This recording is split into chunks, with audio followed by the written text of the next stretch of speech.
ഇനി വൈക്കം നഗരസഭയിലെ കറണ്ട് കുടിശ്ശിക സംബന്ധിച്ച ഒരു വാർത്തയിലേക്കാണ്. ഈ വൈക്കം നഗരസഭയിലെ കറണ്ട് കുടിശ്ശിക വരുത്തിയതുകൊണ്ട് കടുത്ത നടപടിയാണ് KSEB എടുത്തിരിക്കുന്നത്. വൈക്കം നഗരത്തിലെ 40ഓളം ഹൈ മാസ്റ്റ് ലൈറ്റുകളുടെ വൈദ്യുതി വിച്ഛേദിക്കുകയായിരുന്നു KSEBയുടെ ആദ്യ നടപടി. 1.5 കോടിയോളം രൂപയാണ് വൈദ്യുത ചാർജ് ഇനത്തിൽ വൈക്കം നഗരസഭ KSEBക്ക് അടയ്ക്കാനുള്ളത്. അഷ്ടമിക്ക് കുറച്ചു തുക അടയ്ക്കാമെന്ന് പറഞ്ഞെങ്കിലും നടപ്പായില്ല. ഈ സാഹചര്യത്തിൽ നഗരസഭയുടെ എല്ലാ വൈദ്യുത കണക്ഷനുകളും വ്യാഴാഴ്ച വിച്ഛേദിക്കുമെന്ന് കഴിഞ്ഞ ദിവസം നഗരസഭയെ അറിയിച്ചിരുന്നു. വൈക്കം നഗരസഭയുടെ 99.1 ലക്ഷം രൂപയും വൈക്കം താലൂക്ക് ആശുപത്രിയുടെ 40.7 ലക്ഷം രൂപയും ഉൾപ്പെടെ 1.41 കോടി രൂപയാണ് നഗരസഭ KSEBക്ക് അടയ്ക്കേണ്ടത്. 2500 തെരുവ് വിളക്കുകളും 65-ൽ പരം ഹൈമാസ് ലൈറ്റുകളും നഗരത്തിലുണ്ട്. ആദ്യ നടപടി എന്ന നിലയിൽ ഹൈമാസ് ലൈറ്റുകളിലേക്കുള്ള വൈദ്യുതി കണക്ഷനുകളാണ് ഇന്ന് വിച്ഛേദിച്ചത്. ആദ്യപടിയായിട്ട് നമ്മൾ ചെയ്യുന്നത് ഹൈമാസ് ലാമ്പുകളാണ്. കാര്യം നഗരം മൊത്തത്തിൽ ഇരുട്ടാക്കുക എന്നുള്ളത് നമ്മുടെ ഒരു സാമൂഹ്യ പ്രതിബദ്ധതയ്ക്ക് എതിരായതുകൊണ്ട് മീറ്ററിംഗ് ഉള്ള ഹൈമാസ് ലാമ്പുകൾ കട്ട് ചെയ്ത് തുടങ്ങുകയാണ്.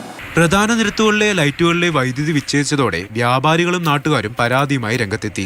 അയ്യപ്പന്മാരെ തിരക്കുള്ള സീസൺ സമയമായിട്ട് സന്ധ്യയിലും ഇരുട്ടും രാവിലെ വിളിക്കും അവർക്ക് തപ്പിത്തടഞ്ഞ മെഴുകുതിരിയായിട്ട് വരേണ്ട ഒരവസ്ഥ മുനിസിപ്പാലിറ്റി ഇപ്പം ഉണ്ടാക്കിയിട്ടുണ്ട്. അയ്യപ്പന്മാർക്ക് ഇലക്ട്രിസിറ്റി ആയിട്ടുള്ള എന്തോ ബന്ധമൊന്നുമില്ല, ഞങ്ങൾക്ക് വെട്ടം കിട്ടണം. 25 ലക്ഷമെങ്കിലും അടയ്ക്കാതെ വൈദ്യുതി പുനഃസ്ഥാപിക്കില്ലെന്ന നിലപാടിൽ ഉറച്ചു നിൽക്കുന്ന KSEBയെ കുറച്ചു തുകയെങ്കിലും അടച്ച് വൈദ്യുതി പുനഃസ്ഥാപിപ്പിക്കാനുള്ള അവസാനഘട്ട ശ്രമത്തിലാണ് വൈക്കം നഗരസഭ. മാതൃഭൂമി ന്യൂസ്, കോട്ടയം. ഹിമയുണ്ട് തത്സമയം. ഗുഡ് മോർണിംഗ് ഹിമ. എന്തുകൊണ്ടാണ് നഗരസഭ ഇങ്ങനെ ഒരു കാശടയ്ക്കുന്നതിലൊക്കെ ഒരു ഡിലേ വരുത്തിയിരിക്കുന്നത്? സാമ്പത്തിക ബുദ്ധിമുട്ട് തന്നെ ആയിരിക്കുമോ കാര്യം? ഇനി എന്താണ് അവർ കണ്ടിട്ടുള്ളൊരു മാർഗം?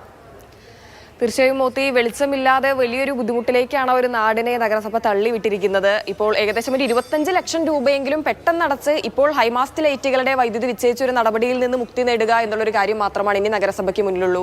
നമുക്കറിയാം, വെളിച്ചമുണ്ടെങ്കിൽ നമ്മുടെ ഒരു കാര്യവും ഇപ്പോഴത്തെ സമയത്ത് നടക്കില്ല. അപ്പോൾ അങ്ങനെ ഒരു നാടിനെ മുഴുവനായി വെളിച്ചമില്ലായ്മയിലേക്ക് തള്ളിവിടണ്ടല്ലോ എന്ന് കരുതി KSEB ചെയ്തിരിക്കുന്നത് ഹൈമാസ്റ്റ് ലൈറ്റുകളുടെ വൈദ്യുതി വിച്ഛേദിക്കുക എന്നത് മാത്രമാണ്. അല്ലെങ്കിൽ തെരുവുവിളക്കുകളുടെ കൂടി വൈദ്യുതി വിച്ഛേദിക്കുകയാണെങ്കിൽ വലിയ പ്രതിസന്ധിയിലേക്കാകും ആ നാട് നീങ്ങുക. ഇപ്പോൾ ഈ ഹൈമാസ്റ്റ് ലൈറ്റുകളുടെ വൈദ്യുതി വിച്ഛേദിച്ചതിലൂടെ തന്നെ നാട് വലിയ പ്രതിസന്ധിയിലാണ്. അവിടെയുള്ള നാട്ടുകാർക്കും അതുപോലെ തന്നെ കച്ചവടക്കാർക്കും ഒക്കെ വലിയ ബുദ്ധിമുട്ടാണ്. ഇതൊരു ശബരിമല സീസൺ കൂടിയാണ്. അതുകൊണ്ട് അവിടെ കോട്ടയത്ത് എത്തുന്ന അയ്യപ്പ ഭക്തർക്കും വലിയ രീതിയിലുള്ള ബുദ്ധിമുട്ടാണ് ഉണ്ടാകുന്നത്.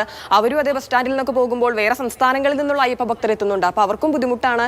എന്താണ് ഈ നാട്ടിൽ വെളിച്ചമില്ലേ എന്നൊരു പക്ഷെ അവർ ആശ്ചര്യപ്പെട്ടു പോയിട്ടുണ്ടാകും. അപ്പോൾ എത്രയും പെട്ടെന്ന് ഈ 1.5 കോടി തുക എന്നതിൽ നിന്ന് ഒരു 25 ലക്ഷം രൂപയെങ്കിലും പെട്ടെന്നടച്ച് ഈ ഒരു വൈദ്യുതി വിച്ഛേദിച്ച നടപടിയിൽ നിന്ന് അത് പുനഃസ്ഥാപിച്ച് വേഗം പരിഹാരം കാണുക എന്നുള്ളതാണ് ഇപ്പോൾ നഗരസഭയ്ക്ക് മുൻപിലുള്ള ഒരേ ഒരു മാർഗം.